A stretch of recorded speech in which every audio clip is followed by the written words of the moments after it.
집주인과 같으니라. 아멘. 우리 옆에 계신 분하고 함께 인사 한번 나누시죠. 사랑하고 축복합니다. 네, 사랑하고 축복합니다. 네, 반갑습니다. 네, 한 번 더 인사하시죠. 오늘도 은혜 받는 예배 되십시오. 네, 오늘도 은혜 받는 예배 되십시오. 네, 반갑습니다. 네, 감사합니다. 네, 네, 잘하셨습니다. 네, 오늘 여러분과 나눈 말씀의 제목은 천국이 오는 길목에서라고 합니다. 요즘 어떻게 하루하루가 힘들지 않으세요? 무더위도 있고 또 장마도 계속 이렇게 이어지는 바람에 어떤 때는 보면 이렇게 하늘을 봐도 좀처럼 날씨를 가늠하기가 쉽지 않아 보이는 듯합니다. 맑음과 흐림 또 더위와 비가 한데 섞여서 흐르는 나날처럼 우리 삶에도 사실은 좋은 것과 힘든 것이 뒤섞여 지나가고 있지 않습니까? 더욱 곱비 뿔린 망아지처럼 이제 주체할 수 없을 만큼 심각해지고 있는 이 지구 온난화를 비롯한 각종 기후 위기의 실체가 점점 드러나고 있는 오늘, 여러 가지 생각을 하지만 한편으로 보면 그런 기도가 되더라고요. 하나님, 주님 빨리 오십시오, 이런 기도도 하고요. 또 하나님의 나라, 이 천국은 어떤 곳인가, 어디에 있는가라고 하는 것을 묻게 됩니다. 원래 여러분, 하나님 나라를 생각하거나 천국을 꿈꾸는 순간들은 얼마든지 많아야 합니다. 아침에 눈을 떠서도 할 수 있고요. 그리고 사랑하는 이와 함께 식탁에 앉아 맛난 음식을 먹을 때도 천국을 생각할 수 있고, 또 뜻하지 않게 받은 은혜나 또 이런저런 감사할 수 있는 순간에 천국이 이와 같으면 좋겠다, 이런 생각을 하게 되지 않습니까? 그런데 정작 맑고 평온한 순간에는 마치 날씨에 대해서 생각하지 않던 것처럼 우리가 하나님의 나라를 생각하고 주님 오십시오라는 생각을 하기보다는 그저 하루하루 살기에 바쁜 듯합니다. 이거는 신앙이 성숙하지 못하기 때문이라고 하기보다는 우리 안에 있는 어떻게 보면 좀 나태함이 이렇게 이것을 이렇게 만들고 있지 않나, 이런 생각을 해보게 되죠. 그런데 이 성경은요, 사실 이런 질문하는 태도를 나쁘게만 보지는 않습니다. 시편 기자들이 했던 중요한 탄식 기도도, 또 포로기 예언자들이 했던 이 소망의 말씀도, 또 오늘 본문이 속한 이 마태복음 13장의 비유들도 사실은 모두 갈등과 이 배척이 고조되고 있던 자리에서 이 주어졌던 말씀이기 때문에 그렇습니다. 그래서 이 위기라고 하는 우리 삶 속에 찾아오는 이 삶의 균열들은 억지로 없던 질문들을 만들어내는 게 아닙니다. 오히려 원래부터 우리가 있어야 했던 그 질문, 그런데 잊고 있었던 그 질문들을 더 이상 이제는 미루지 마라, 이제는 좀 진지하게 생각해 보라 라고 그렇게 우리를 권면하고 있는 거 아닌가, 이런 생각을 해봅니다. 보통 이 천국, 하나님의 나라를 생각하면 이 죽은 후에 멀리 가서 이렇게 가는 멀리 있는 곳으로 쯤으로 생각하지 않습니까? 그래서 실제로도 이 천국에 대한 이야기를 많이 하게 되는 때가 이 돌아가신 분을 장례 지낼 때 이렇게 저도 이렇게 많이 하는 것 같아요. 그만큼 하나님의 나라 천국을 지금 여기와는, 우리가 살아가고 있는 이곳과는 상관없는, 그래서 나중에 언젠가 미래에나 도달할 그런 장소로만 여기고 있는 것 아닌가, 그런 생각을 한다는 거죠. 그런데 계속해서 주님의 말씀 우리가 읽다 보면 천국은 그런 장소, 먼 미래에 가게 되는 어떤 장소가 아니구나 라는 생각을 하게 되죠. 왜냐하면 장소라고 하는 공간보다 훨씬 중요한 것은 그 관계, 특별히 하나님의 다스리심과 함께 하심을 통해서 나타나는 소중한 관계일 경우가 더 많습니다. 그래서 하나님이 어디 계시냐, 이거보다 훨씬 중요한 것은 하나님이 지금 나와 어떤 관계를 맺고 계시느냐가 더 본질적이고 중요한 문제라는 거죠. 부모님이 계신 곳에 있는 것이 바로 이 자녀와의 특별한 관계가 사실 더 중요하지 그 공간 자체가 중요한 게 아니잖아요. 그래서 부모님이 계셔야 부모님의 집이 되죠. 부모님이 거기 계시지 않으면 부모님 집이긴 하지만 그 이전과는 다르지 않습니까? 천국도 마찬가지입니다. 천국도 하나님이 실제로 다스리고 함께 하시는 그런 자리가 바로 천국이지 어떤 다른 곳을 이야기하는 게 아니라고 하는 거죠. 오늘 이 본문은 그래서 우리에게 천국의 의미가 무엇인지, 천국에 우리가 어떻게 가는 것이기도 하지만 어떻게 오고 있는지를 묻고 우리에게 그 길목으로 세우는 그런 특징이 있다고 저는 믿습니다. 왜냐하면 오늘 본문을 이렇게 쭉 읽어보면 그 내용 못지않게 형식이 계속해서 반복되어지는 부분이 있잖아요. 뭐냐면 오늘 본문에서도 5번에 걸쳐서 천국은 마치 이와 같다, 천국은 마치 이와 같다 라고 계속 말씀하고 있기 때문에 그렇습니다. 그러니까 천국이 이거다라고 이렇게 단정적으로 이야기를 하면 복잡하지 않을 것 같은데, 천국은 마치 겨자씨와 같다, 천국은 마치 누룩과 같다, 천국은 마치 값비싼 보화를 감춘 밭과 같다, 뭐 이러면서 이렇게 쭉 이야기하는 부분들이 뭐뭐하고 같다 이렇게 이야기를 하니까 아까도 말씀드린 것처럼 뭐뭐다라고 얘기하면 더 붙일 말도 없고 그 자리에서 완전히 규정되기 때문에 더 할 이야기가 없습니다. 근데 뭐하고 같다라고 얘기하면 정확하게 그것도 아니고 완전히 다르지도 않은 어떤 이 여유 공간처럼 그 여백을 남기는 것 같다는 거죠. 그렇게 주님이 굳이 이렇게 말씀하시는 이유가 뭐라고 생각하십니까? 그 여백 속에서 어쩌면 우리가 스스로 궁리하고 자기 삶을 비추어서 돌아보게 하시려고 하는 것은 아닐까요? 간혹 보면 우리는 주님께 답을 알려달라고 그러죠. 답을 알려달라고. 그런데 언제나 그러신 것 같아요. 답을 툭 던져주시기보다는 그 답을 가지고 얻기 위하여 무엇을 생각해야 될지를 계속해서 질문을 하시고 또 우리에게 그 답을 찾아가도록 이끄시지 않습니까? 그래서 마치 오늘 본문도 그렇다는 거죠. 오늘 본문도 천국에 대해서 답을 뚝 던져주시는 게 아니고 주님이 고르셨던 밭이나 부엌이나 바다에서처럼 우리에게 익숙한 세계이잖아요. 그런 익숙한 세계를 가지고 하나님의 진리라고 할 수 있는 천국을 이런 거야 라고 설명을 해주시고 계시다고 하는 거죠. 만약에 천국은 이런 거야 라고 이렇게 단정적으로 이야기를 하셨다고 한다면 그 정의에 맞지 않는 삶을 살아가고 있었던 사람들에게는 천국이 오히려 더 멀어졌을 것 같아요. 그런데 주님은 밭에서 일하는 사람들도 부엌에서 밀가루를 반죽하는 사람들도 또 어떻게 하다 보니까 우연하게 소중한 것을 발견한 사람들도 평생 무언가를 찾아 헤매는 장사꾼들도 매일같이 그물을 던져야 하는 그런 사람들에게서도 그곳에서도 천국이 번쩍번쩍거리고 우리에게 다가오고 느낄 수 있어 라고 말씀하신다고 하는 거죠. 그러니까 하나님의 천국, 하나님의 나라, 그 천국을 어떤 특정한 것으로 축소하고 딱 거기로만 국한하는 것이 아니라 우리의 삶의 모든 곳에 그 천국이 임할 수 있는 가능성을, 그런 길들을 활짝 열고 계시다고 하는 겁니다. 그러니까 오늘 우리 본문은 우리를 천국이 오는 길목으로 우리를 초대하고 있습니다. 이 길목이라고 하는 것은 원래 여러분 사전적인 의미가 그렇잖아요. 어디 길목에서 길목에서 이렇게 얘기하면 길이 가다가 큰 길에서 이렇게 좁은 데로 가든지 아니면 좁은 길에서 이렇게 큰 길로 더 나아가든지 그런 그 접어드는 어기가 바로 이 길목이죠. 그래서 어떤 일이 일어나거나 길에 중요한 분류가 나타나는 지점이 그 길목입니다. 그러니까 이 길목은 몇 가지 특징이 있어요. 어떤 특징이 있냐면 아직 그곳에 간 건 아닙니다. 아직 그 목적지에 간 건 아니에요. 그러나 그 어귀에 이랐다. 그 길 위에 서 있다라고 하는 것을 우리에게 알게 하고 또 이제 그곳에서 어떤 방향으로 갈지를 결정하게 되는 중요한 단계다라고 하는 이야기입니다.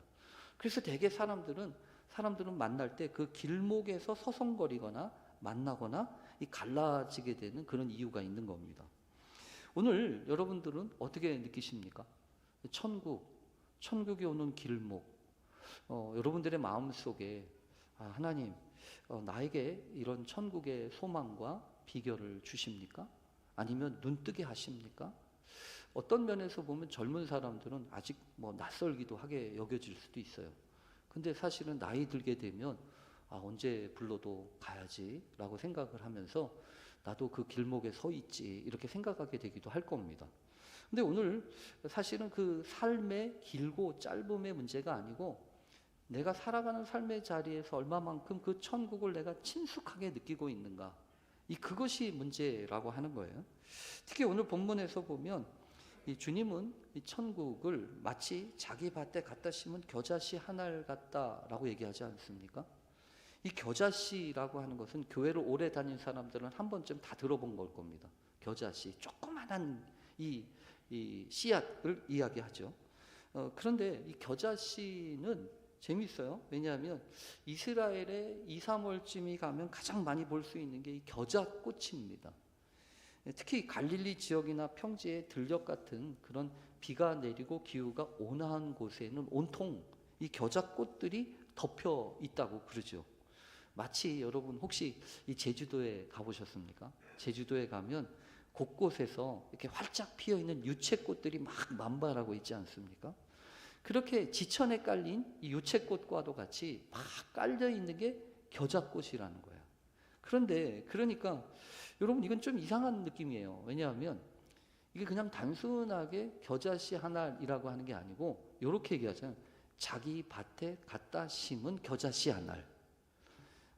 여러분 어떻게 생각하세요? 지천에 널려 있는 게 겨자씨인데 그것을 자기 밭에 갖다 심는다고 하는 말은 무슨 의미겠습니까?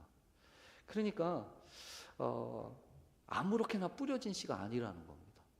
아무렇게나 뿌려진 씨는 저 지천에 널려 있는 거고요. 자기 밭에 갖다 심은 거는 아주 소중한 관계 가운데서 소중하게 여기고 그것을 가꾸기 위해서 심었다고 하는 거죠.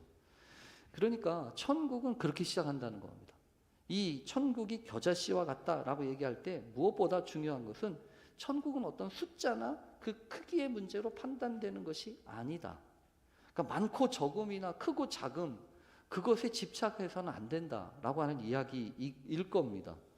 더군다나 여러분 그렇지요? 이게 자란 후에는 이게 성장의 비밀이 있잖아요. 겨자씨에게는 그 작고 보잘것없다는 것뿐만 아니라 언젠가 자라고 풍성하게 열매 맺는다고 하는 그 성장의 비밀이 있다고요. 그래서 모든 씨보다 작지만 자란 후에는 풀보다 커서 나무가 되고 공중의 새들조차 와서 깃들이게 될 정도다라고 얘기할 정도로 오늘 성경은 이 천국을 신비롭게 얘기합니다. 여러분 생각해 보세요. 그냥 작은 씨에 불과했더라고 한다면 공중의 새들한테 한 방에 쪼아 먹히고 말았을 거 아니겠습니까?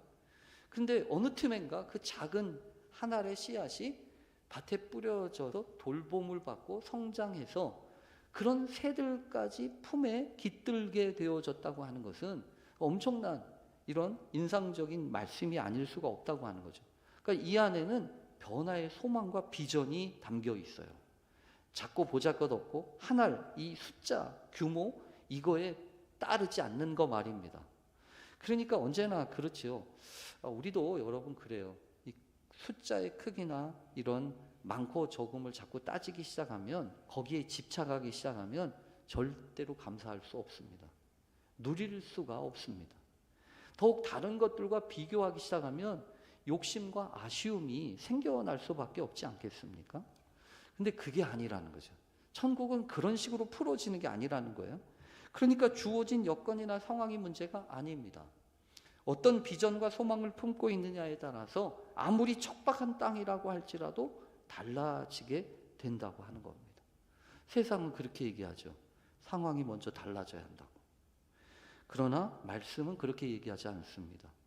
내가 변하면 세상도 바뀌게 되는 겁니다. 그래서 믿음의 사람은 네가 먼저 달라져야지 라고 말하지 않습니다. 당신의 너의 변화와는 상관없이 내가 먼저 달라지기로 하는 것이 그게 복음의 능력입니다. 그리고 그것이 바로 하늘의 겨자씨입니다. 그러니까 천국은 바로 그렇게 자기 밭에 갖다 심은 작은 겨자씨 하나에서부터 시작됩니다. 또 오늘 본문은 그런 변화의 소망과 관련돼서 또 다른 차원으로 이 가루 서말 속에 들어간 누룩에 대한 이야기를 합니다. 천국은 마치 여자가 가루 서말 속에 갖다 넣어 전부를 부풀게 한 누룩과 같다. 사실 이 말씀은요, 이 누룩이라고 하는 것을 이렇게 써서는 참 놀라운 반전이지요. 왜냐하면 누룩이라고 하는 말은 성경에 대개 좋지 않는 상징처럼 보여지기 때문에 그렇죠. 왜냐하면 거의 대부분 잘못된 방향으로 본래 있던 상태를 변질시키는 그런 의미로 그동안에 쓰여져 있기 때문이죠. 그래서 유월절 때는 아예 대놓고 그렇게 얘기하지 않습니까? 누룩은 보이지도 않게 해라. 누룩을 넣은 떡 말고 누룩 없는 떡을 먹어라. 그만큼 누룩이라고 하는 말 자체를 이렇게 거부하는 그런 성향이 있는 거죠. 바리새인의 누룩이나 헤롯의 누룩을 주의하라라고 하는 말씀도 있는 것처럼요. 그런데 말이에요. 예수님이 오늘 본문에서만은 그것을 뒤집습니다. 누룩을 천국을 상징하는 상징으로 쓰셨다고 하는 거죠. 어떻게 생각해 보면 일반 사람들이 가지고 있는 부정적인 통념을 정면으로 뒤집으신 거예요. 그래서 천국은 여러분 일상적으로 이렇게 되어지는 것처럼 이렇게 쑥쑥 넘어가는 것만이 아니에요. 뭔가 뒤집히는 그런 특징이 있다고 하는 거죠. 물론 이 겨자씨와 함께 이 누룩이라고 하는 것은 큰 틀에 있어서는 같은 방향을 보여주기도 합니다. 왜냐하면 겨자씨도 누룩도 크기와 양에 있어서는 상대적으로 크지 않기 때문이죠. 지극히 작고 보잘것없어 보이는 것이 이 겨자씨이고 누룩이었습니다. 그러니까 천국은 분명히 그렇게 작은 것으로부터 시작될 수 있다라고 하는 것을 말씀하시는 것이 분명하다고 하는 거죠. 이 겨자씨와 누룩 사이에는 중요한 차이점이 하나 있습니다. 겨자씨라고 하는 것은 다른 것을 변화시키는 게 아니라 그 자체가 성장을 하는 것입니다. 그런데 누룩은 다릅니다. 누룩은 자기 자신을 키우고 성장시키는 게 아니라 자기가 들어가게 된 그것을 변화시키는 겁니다. 그러니까 겨자씨의 관심은 우선 자신의 내적인 성장에 있다고 한다면 누룩의 관심은 처음부터 자기가 아니라 자기가 들어가서 뿌려지게 되고 녹아지게 될 그 대상과의 관계에 있습니다. 누룩의 입장에서 보면 밀가루, 서말은 엄청난 분량입니다. 그러나 누룩은 결코 그 큰 분량을 두려워하지 않습니다. 분명히 밀가루 속에 들어가게 되는 누룩은 마치 거대한 반죽에게 잡아먹혀지는 것처럼 보일 수밖에 없습니다. 형체도 없어지죠. 흩어져 버리죠. 또 섞여져 버리죠. 그러니까 찾을 수가 없어요. 그런데 여러분 어떻게 되죠? 조금만 있다 보면 누룩이 결국 그 온 밀가루 덩어리를 전부 부풀게 하지 않습니까? 여기서 중요한 원리가 있어요. 누룩이 누룩일 수 있는 이유는 가만히 자기 자리에 머물러 있어서가 아니고 그 밀가루 같은 그 대상 속에 들어가서 녹아질 때라고 하는 것입니다. 밀가루 속으로 들어가지 않는 누룩은 아무리 좋은 누룩이라도 아무런 일이 일어나지 않습니다. 여러분 때때로 우리는 그런 생각이 들 때가 있습니다.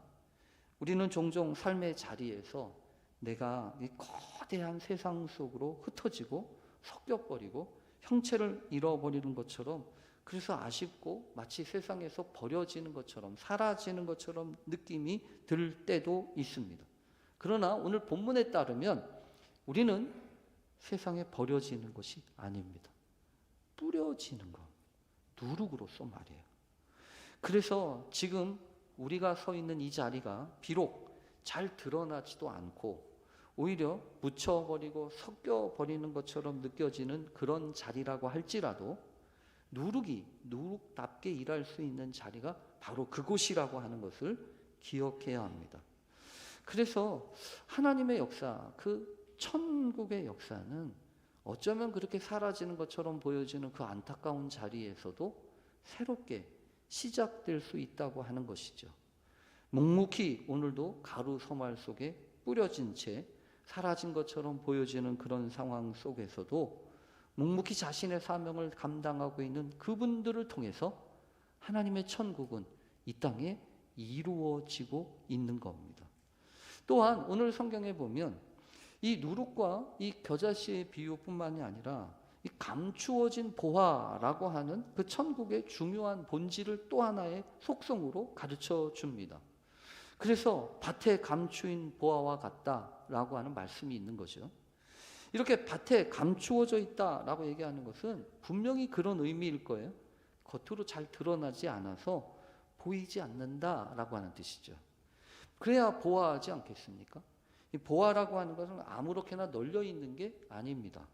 누구나 쉽게 볼 수 있도록 그렇게 보여지는 것도 아닙니다. 숨겨져 있고 감추어져 있는 게 보화입니다. 그러니까 여러분, 우리가 세상을 볼 때도 그래야 합니다. 보이는 게 전부가 아니다. 제대로 보려면 겉으로 드러난 것만이 아니라 숨겨져 있고 감추어져 있는 것들을 볼 수 있어야 한다는 거죠. 사람과 사람 사이도 그렇잖아요. 말로 하는 게 전부 다입니까? 보이는 게 끝입니까? 아니잖아요.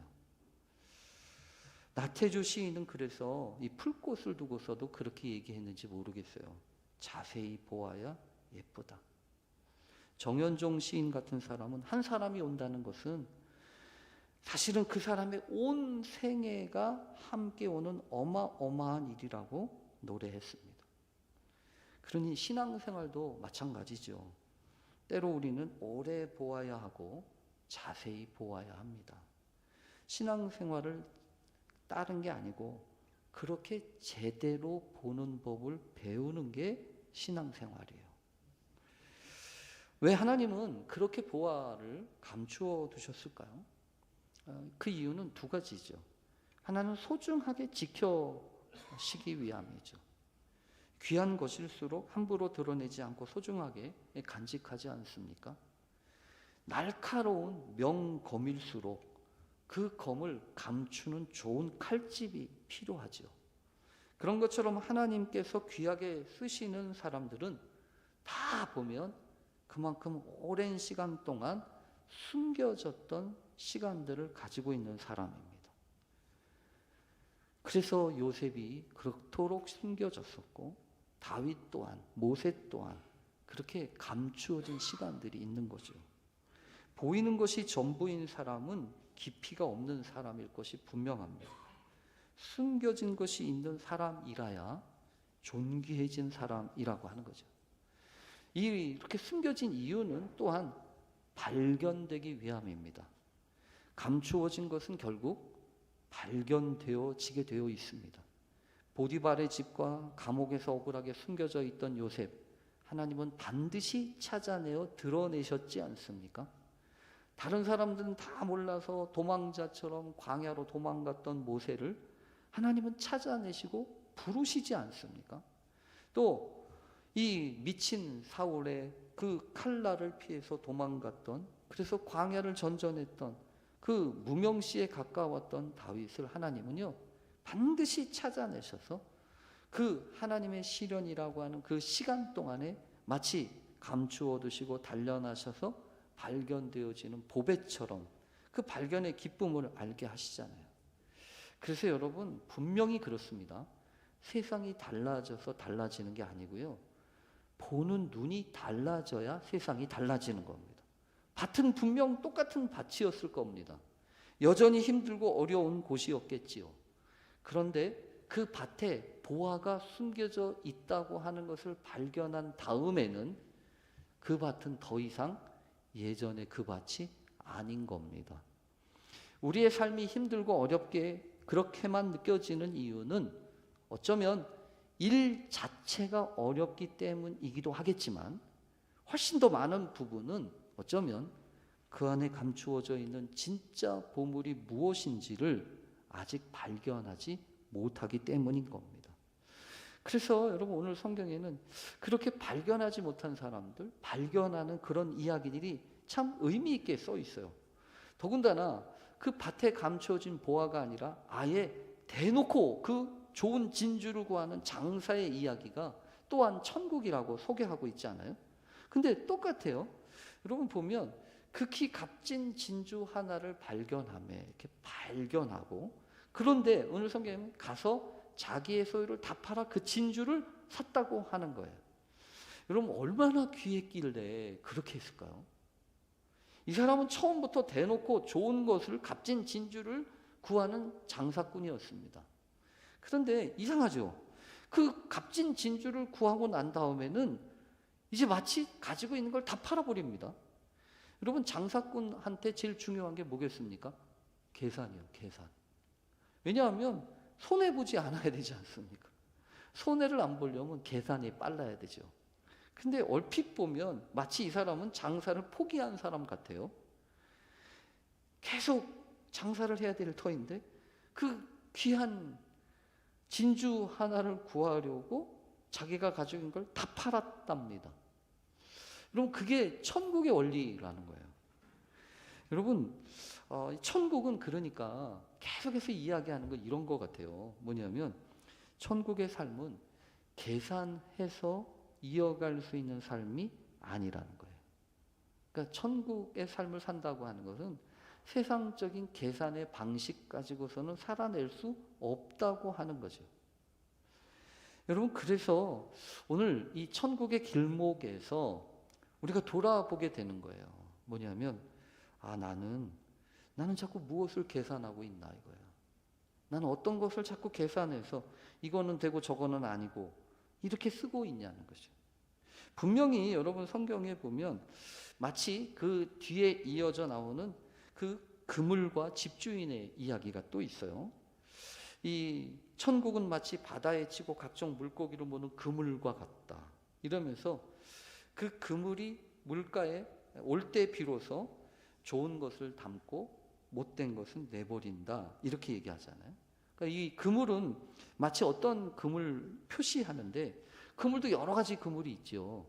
보통 이 갈릴리 어부들이 쓰는 그물은 두 종류였습니다. 뭐냐면 손으로 던지는 작은 투막 말이에요. 이렇게 슉 던지는 투막. 근데 그런 투막 말고 후리질이라고 해서 여러 사람이 함께 멀리 돌아서 고기를 이렇게 몰고 잡아내는 그 후리질 그물인데, 오늘 비유에 나오는 그물은 아무래도 그렇게 넓게 펼쳐져서 모든 것을 다 훑어내는 그런 그물 같다는 거죠. 여러분 근데 이 그물이라고 하는 것 분명히 있어요. 뭐냐면 그물을 내려야 되죠. 그물 안 내리면 아무리 큰 그물도 소용없잖아요. 그래서 여러분 성경에 보면 그런 사람 있지 않았습니까? 밤새도록 그물을 내렸지만 한 마리도 잡지 못했던 그 갈릴리 어부들 말입니다. 그래서 허탕치고 또 지쳐가지고 이제 그물 다 걷고 이제 깊고 다 포기하려고 했을 때 주님이 그러시죠. 그에게 찾아가셔서 깊은 곳에 가서 그물을 내려 고기를 잡아라 이러죠. 아무것도 잡지 못했다고 그냥 그물 탓하고 오늘은 파장이야 이렇게 하지 말고 다시 그물을 내리라고 하는 겁니다. 천국은 마치 여러분 그렇게 되는 거예요. 다시 그물을 내리는 마음으로 깊은 곳에 그 그물을 던지는 마음으로, 그래서 그 그물 속에 담겨있는 이 여러 가지 물고기들을 이렇게 저렇게 걷어내는 그 기쁨 가운데 있다고 하는 거죠. 여러분 오늘 그래서 우리가 이 천국의 길목에 서서 우리가 해야 될 일은 세 가지예요. 그곳에서 우리 뭐 할까요? 알아보는 일이요. 겨자씨와 누룩처럼 내가 서 있는 이 평범한 자리에 그 작고 보잘것없는 하나님의 손길이 우리 가운데 있는 거구나 라고 하는 것을 발견하는 거. 두 번째가 응답하는 거예요. 때로는 보화처럼 때로는 진주처럼 그것을 발견했다면 이제 그만 계산해야 된다는 거죠. 계산을 계속하면 장사를 계속하는 거예요. 그러나 장사를 멈추려면 계산을 멈춰야 합니다. 그래서 그것을 발견하고 기쁨으로 반응해서 기꺼이 그 밭을 사고 진주를 구했던 사람들처럼 하나님 앞에 바르게 응답해야 된다라고 하는 것이 오늘 이 길목에 선 우리들을 권면하는 주님의 말씀입니다. 또 하나는 마지막까지 신뢰하면서 일상의 길을 가라는 거예요. 그물처럼 아직 다 정리되지 않은 것처럼 보이는 그런 것 속에도, 그리고 때로는 텅 빈 그물처럼 아무것도 없어도 다시 주의 말씀을 따라 깊은 곳에 그물을 내려서 다시 그물을 던지는 사람처럼 그렇게 하라는 거죠. 그래서 사랑하는 여러분, 오늘 우리에게 이 여름, 가을이 오는 길목이 다음이더라고요. 입추가 곧 얼마 안 남았습니다. 지금 이 순간도 열매가 익어가고 있잖아요. 하나님 은혜 안에서 오늘 우리에게 주신 그 귀한 시간들을 견디십시오. 그리고 또한 소망하고 꿈꾸십시오. 주님이 일하시고 행하시는 그 작은 천국의 비밀이 여러분의 삶 속에 환히 드러나는 그런 놀라운 은총이 있는 이 여름철 되실 수 있기를 간절히 축원합니다. 우리 함께 같이 기도하겠습니다.